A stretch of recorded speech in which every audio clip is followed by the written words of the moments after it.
The left pits people against each other. Divide and conquer is the strategy. I don't want to live in that world. It is the exact opposite of e pluribus unum.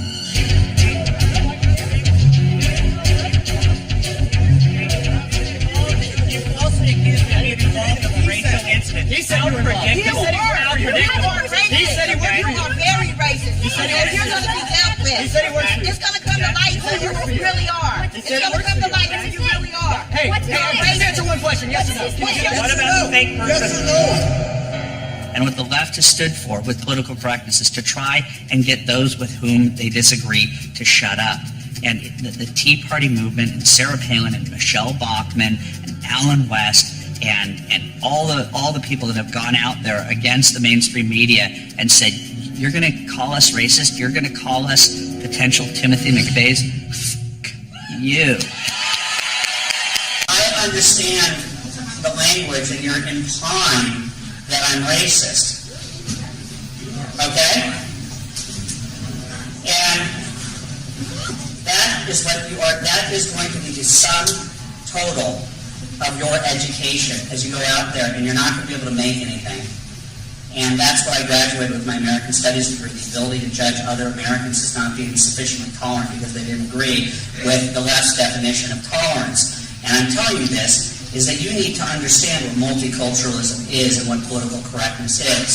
And it is cultural Marxism. And it is the translation of Marxist theory from, instead of the haves versus the have-nots. It didn't work in this country. So they created the oppressor versus the oppressed.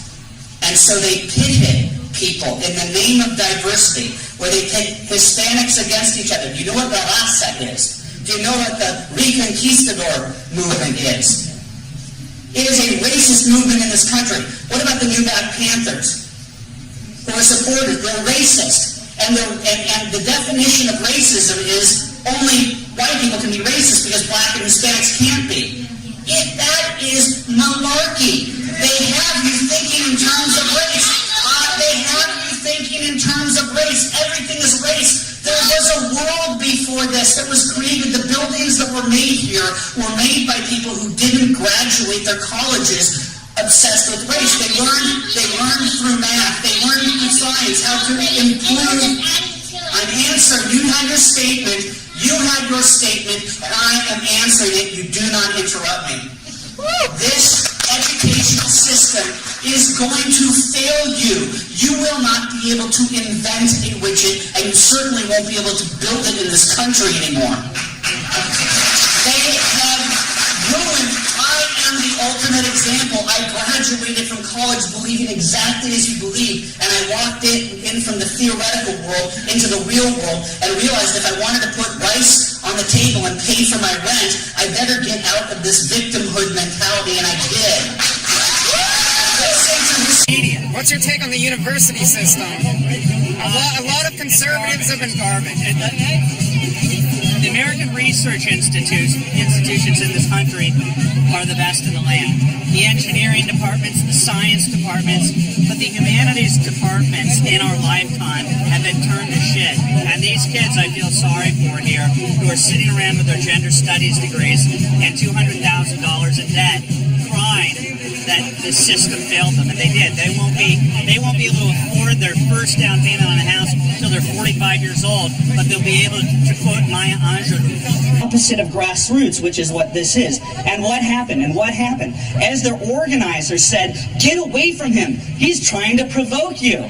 One person against 350, and they started to walk away. And as they started to walk away, one lady says, as they're chanting, stop the hate, she says, I think he's gay. And I'm like, oh, this is fun. I love the SEIU. I love the organized left because they're not individuals. We have to start confronting them. It's not just the SEIU, it's the mainstream media. They're just as predictable, and we are exposing them every step of the way.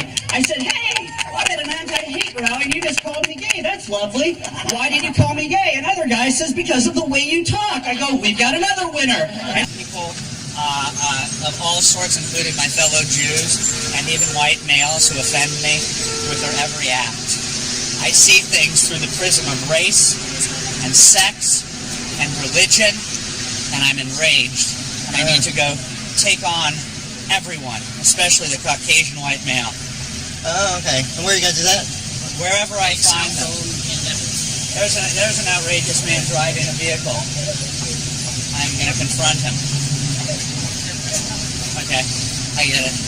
No. So not centrally organized that it could hurl accusations at it, and there would be no central organizing force that could defend against the accusations that it was racist or sexist or homophobic, which is an absurd accusation to hurl at 10 million people who are simply saying that they want an accountable government, and they want limited government, and they want a government that spends money wisely and doesn't overspend money and lives within its means. It's an absurd thing. Bill Maher said something profoundly stupid, that he thought that these guys were heroic, that they showed extreme bravery to fly into the World Trade Centers.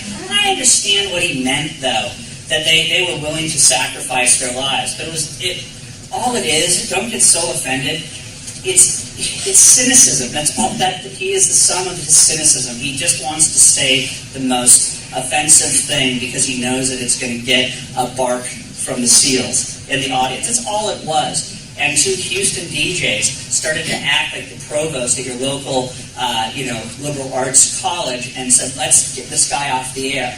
I was like, uh-oh. Our narrative is that we're pro-freedom of speech. We're, and I went out there and I reached out to Prater, Handy, everyone. I said, oh my God, we have to stand by this guy on principle, okay? And they did. All of them said, hey, wait a sec, stop going after him. Let this exist because we have to abide by this type of retribution every single day when we defend our basic American Judeo-Christian, democratic, limited government, constitutional principles. Where they kick you in the nuts until you barf up your own bowels.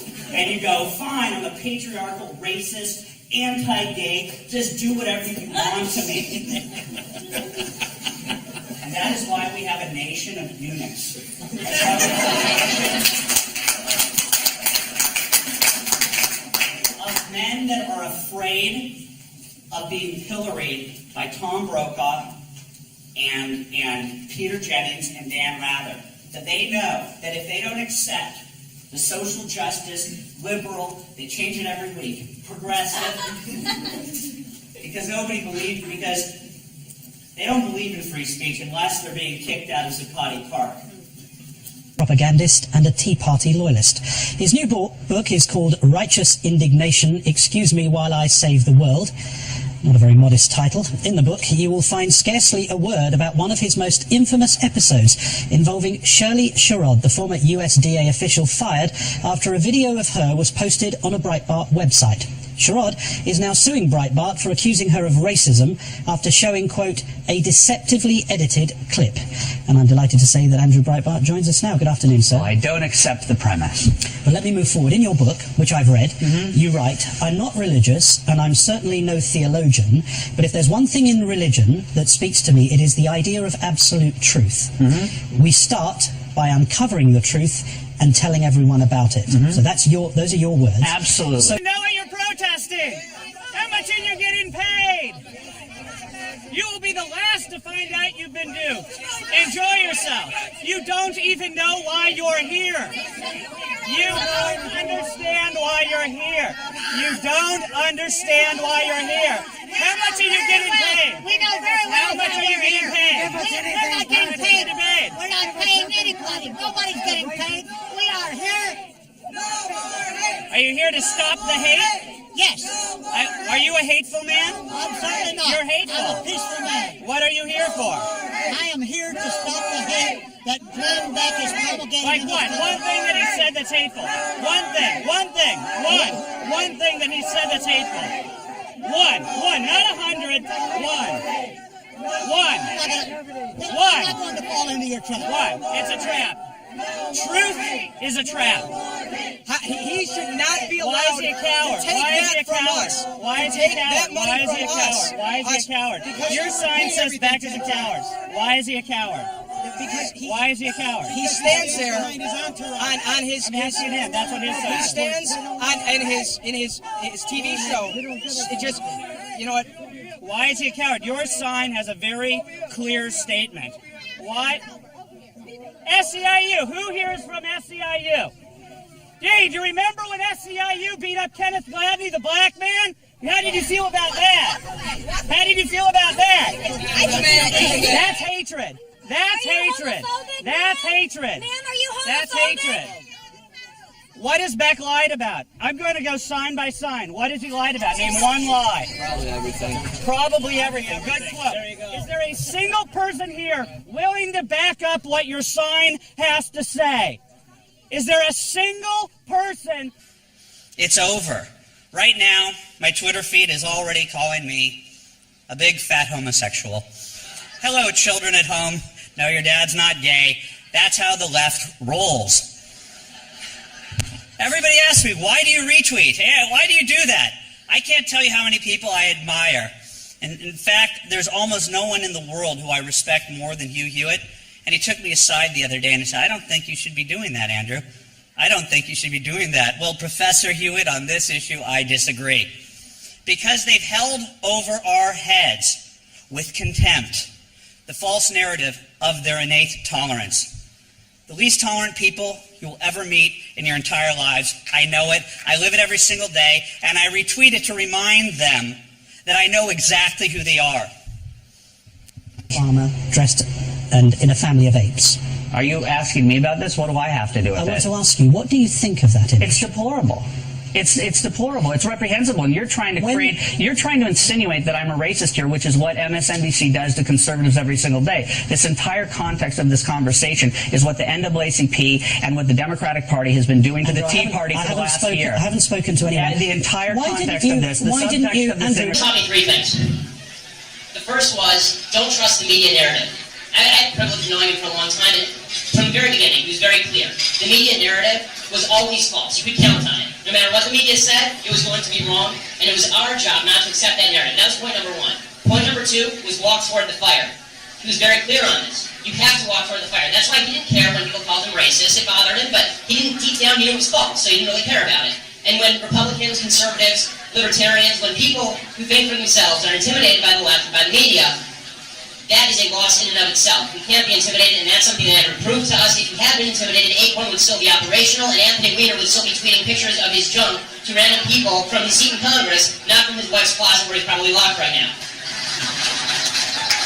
Third point, and this is truly Andrew, and I don't know anybody else who did this, and that was you have to have fun doing it. Everybody takes this stuff way too seriously. Andrew took it seriously. He took it dead seriously.